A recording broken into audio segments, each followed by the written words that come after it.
Hello, everyone. Welcome to another episode of Time Added On. My name is Alfredo Fumaces. And I'm Cristiano Oliveira. Every episode, 5 topics, 2 minutes each. Everything that's hot in Benfica land. We will start by going to Andre Almeida. Andre Almeida has proven to be a versatile player. How do we usually call him? Almeidinho. Polyvalent. He is a guy that this season, 12 assists, and he's only bested by PC and Bruno Fernandes. Look, man, this is a guy that gets a lot of criticism from Benfiquistas all around the world. Tons of people want to tell you that he is the weakest link on Benfica's roster. But I tell you, last season and this season in particular, the guy has been way above anything we ever expected him to be. He's been just fantastic. Yes, sometimes he has his lapses and he has his pitfalls, but for the majority of the games and the majority of the season, he's been absolutely everything we've asked for, and he's a true leader. He's a Benfiquista, and it's good to see that he's had this rejuvenation of his career as a Benfica player. Don't forget his Puskas moments also. With his Canela, scoring over 90 goals against Braga. But, they all count the same. Right. He is a sub-captain from Benfica. Sub-captain for Benfica. In Jardel's absence, he's been the guy wearing the armband. Mm-hmm. And certainly a religious guy. He's the guy that has walked to Fatima as a result of a promessa, if you will. But, look, a polarizing figure for sure. Not the most liked player. He's not a world beater, but he's a guy that comes in and gives it his all, really. Look, look. At the end of the day, that's all you could ask for, is to have anyone, whomever it is, at whatever position, when they're in there, to give it their all. And he does exactly that. As you mentioned, a leader, guy believes in whatever he believes in, walks to whatever he does. Look, as a Benfiquista, keep it up because it's bringing us good luck. He had a really good season this past season. He had another good season this current season right now. It's coming to an end on Saturday against Santa Clara, hopefully with the celebration of numero 37. And he's been a huge part in accomplishing that feat this season. Moving on to the next topic, since we're talking about players that have been rejuvenated, we're talking about Samaris, who renewed his contract today, as a matter of fact. That's right. Until 2024. Give us your thoughts on Samaris, Alfredo. 2023, actually. For 4 years. 4 years. You got it right. Yeah, it was close. Well, look, it's been a long time coming, right? So, pre-Bruno Lage, everybody's going to say, well, thank you for your service, Samaris. We love the fact that you've learned Portuguese in 3 months. But he's just a guy that has not worked. He had his successes under JJ. Then he played a little bit under Rui Vitória, and he faded out. In our this week's edition of the Benfica podcast, we spoke about some of the playing time and his decreasing playing time that he had with Rui Vitória. But now with Bruno Lage, he seemed to have gained more importance for the team. I mean, you think about the coaching change with Lage, right? You think about Samaris before Lage. He barely got into the starting 11. It was all about Feja, and we all sat here and we praised and we bowed down to Feja because he was a very key part of that midfield, the way he destructed the play of other teams, the way he recuperated balls, and we kind of forgot about Samaris. Here comes Bruno Lage, and all of a sudden now Feja's the forgotten one, and Samaris is the new golden boy. And I tell you, he's had a tremendous turnaround here in the second half for Benfica. He is a huge part of the reason why Benfica made up these 7 points, and they're sitting in the position that they sit right now, which is sitting pretty at the top of the Liga North table with an opportunity to clinch the title on Saturday. He's been phenomenal. The guy is a leader. He always gives it his all. Another guy like Andre Almeida, like we spoke in a previous subject, which is as long as these guys are out there and they're giving it their all, man, that's all we could ask for as a professionals, to give it your very best. And this guy, he does that week in, week out. He's as big a diehard as Benfiquista on this team. This Portuguese is phenomenal. The women love him. The guy right now, he's ticking all the boxes, and I'm very excited that he's back for the next 4 seasons. A little bit long on the 4-year contract, but nonetheless, if that's what it took to sign him and bring him back, I'm okay with it. Very excited that he's back. Yeah, and absolutely. And Benfica is going to use all kinds of financial instruments or financial tactics to make sure that we get him for the price that he wants. Obviously, there was a talk about what kind of salary he was asking for, and that was one of the obstacles, if you will, for the re-signing. But everything came to good port. And I think that if Bruno Lage stays with this team, which we hope he will, there's no reason why somebody shouldn't have a place on this team. He's got another 4 years contract under his belt as well. Right. Next topic, we're gonna call this hypocrisy, right? Because after all these years in the Portuguese league, and it's been a long time coming, and if you're like myself and Chris, who have followed the Portuguese league and how much it's happened in this Portuguese league as far as corruption, which has been proven, but for Pinto Costa to be in a bola, talking about moral lessons and championships, he's got a lot of balls. You talk about the pot calling the kettle black. I mean, this is an absolute joke. When I seen this 2 days ago on the cover of the despicable newspaper up north, which I'm from up north, I should say, but from Porto, o Jogo.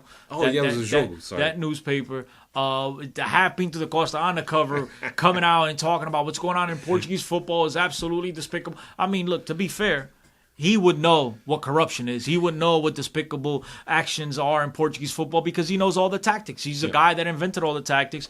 And I mean, Football Club de Porto's been getting away with murder for the last 30 plus years. And for this guy to come out here and try to criticize anyone and everyone because, he didn't get every call going his way, when in reality, the guy's got an additional 7 points. If you look at the standings, the Liga Realista, whatever you want to call it, the guy's sitting there with offside. I mean, come on, bro. Really, Pinto Costa? Do me a favor, man. Go back into the hole you crawled out of and just sit there. I don't want to hear about you for the rest of the season. I think he might have the early signs of dementia, right? Because he forgot that he was the one guy that was convicted of corruption. The guy ran away to Galicia. And accepted his punishment. So regardless, this should be the last guy that should come to a public forum and criticize what's going on in the Portuguese league. At the end of the day, this is all about discrediting the hard work that Benfica's put in. I mean, people are overlooking the fact that Benfica did play their direct rivals in Football Club de Porto and beat them twice at the Estádio da Luz, beat them at the Dragão after going down 1-0 at the Dragão in a very tough venue. In the semifinal. Absolutely. We're not even talking about the Taça Portugal. We're just sticking with the Campeonato because there's enough robbery there, Alfredo. But no one right now, aside from Benfica fans, no one's giving credit to Benfica for the tremendous turnaround that they've had here under Bruno Lage, and I think that this is part of their mantra that they put together with our neighbors, like it was Lagartos, to try to destabilize and to try to dirty Benfica's image. And since we're talking about tremendous comeback, tremendous turnaround that Benfica's had under Bruno Lage, that's what we move into. Bruno Lage is the youngest coach to win a title. If he wins. Exactly. If he wins. If Benfica does capitalize on the victory on Saturday, Estádio da Luz, which you all expect Benfica to do so, at the very minimum, all he needs is a draw on Saturday against Santa Clara. Benfica is crowned champions. Reconquista, they get their title back, number 37 in the Portuguese league. He'll become the youngest coach to do so in 30 years at the age of 43, Alfredo. Absolutely right. And look, there hasn't been a lot of coaching changes that have happened mid-season that have resulted in championships, right?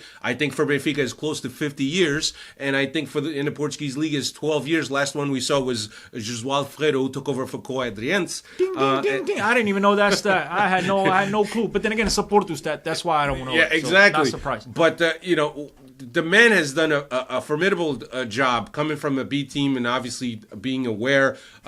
We scratched our head when in the winter transfer window, we lost players. The acquisitions that we got were four kids from the B team. But look at where we are now and look at what part those kids have played. And we also often talk about the players that he recuperated. And not just that. We lost 3 players, 2 strikers that were brought in at the beginning of the season, Castillo and Ferreira, to be crucial parts of this team. Ledesma, a guy that some people had some high expectation of, a guy that was on the Argentina team of the year last year, the league team of the year. So you have some expectations of these guys, and it recoups Samaris, Rafa. Even though Rafa started off the year very well, but he seems like to have picked up, took it to the next level under Bruno Lage. I mean, I think he's pulled all the right buttons. And then the thing that's most amazing here, if you think back into when the Campeonato, when the schedule came out, and you saw that Benfica played Porto at home in the first round, he played Sporting at home, he played Braga, and everybody started anticipating that these games would be very crucial in the second half. It would be very hard for Benfica to win these games on the road. And the guy went into Alvalade, spanked him. Went into Dragão, down 1-0, turns the game around, wins 2-1. Goes into Braga, wins that game. I mean, I think he's pulled all the right buttons, and he's been absolutely phenomenal. I don't think we could have asked for more. Yeah, absolutely. And I don't think it was Ledesma, but it probably started with an L. I think maybe Lema. Who cares? It was that memorable. Lemma, Christian Lemma. Lemma, Ledesma. He was that memorable. Yeah. Arrivederci. I don't care. Lesma. Level. Hasta luego. Yeah. Our last topic of this episode is I don't even know if I know how to say it. Cillissen, Yeah. which is Barca's Holandês. backup to Ter Stegen, who is rumored to be, or Benfica has been interested in him. 30 years old. How do you see this move? I mean, I think he's an exceptional goalkeeper. I think Benfica would be lucky to have a goalie of his caliber. Obviously, he's 30 years old. You like him to be a little bit younger, but he still has a lot to offer. As you know, goalkeepers, they play into their late 30s. They get better when they get around 30. Yeah. So, could play with his feet very well. I think that's what Benfica is trying to improve. I know Vlaco Dimas has done his job well, and Benfica is on the cusp of winning the title, as we mentioned before. So it's not that they don't have a serviceable goalkeeper, but it's just I think they have an opportunity to improve. Now, his price tag is something that worries you. Yeah. They're interested in a very young right back, João Carvalho, or something like that. They want to try to Barcelona wants to try to include him in the transfer. We'll see what happens. Obviously, there's a lot of rumors going on right now. I've been assured by someone in Spain, can't divulge who, but I've been assured that it's a matter of time before he's wearing a Benfica shirt. He thinks it's going to get done. I'm not confirming nor denying like I've done in previous transfers, but I do think that this guy knows what he's talking about, and I trust him. Right now, it looks like it's going to be a very hard deal to put together because it's about money. But look, Barcelona's doing everything they can to negotiate and try to get the best deal they could possibly get. Let's not forget, we're not even in the offseason yet. I mean, we got all the way until September 1st to sign players. So this might drag on a while, but it's going to be a very interesting summer. I think Benfica will look to improve at that position, believe it or not. Yeah, look, Barca's looking for 30 million, but obviously with as much value as Benfica now has at the Seixal, and with the Sharks knowing that there's value there, they're obviously looking at the depth charts at these kids and see where they can take their pick of. But does this mean that it's the end of the line for Svilar?